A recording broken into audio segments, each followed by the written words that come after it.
गुढीपाडव्याचे औचित्य साधून अहिल्यानगर व संभाजीनगर येथे शेकडो कार्यकर्त्यांचा बहुजन जनता पक्षात प्रवेश.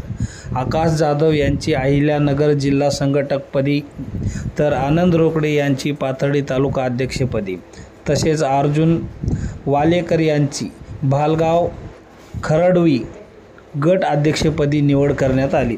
तसेच संभाजीनगर येथील पैठण तालुका कोषाध्यक्ष पदी आलिम शेख व राजू मिसाळ रहाटगाव शाखा अध्यक्षपदी निवड करण्यात आली.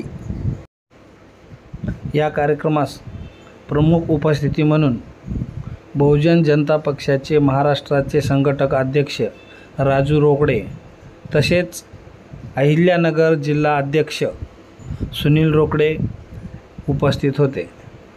पाहूया त्या संदर्भातील एक रिपोर्ट.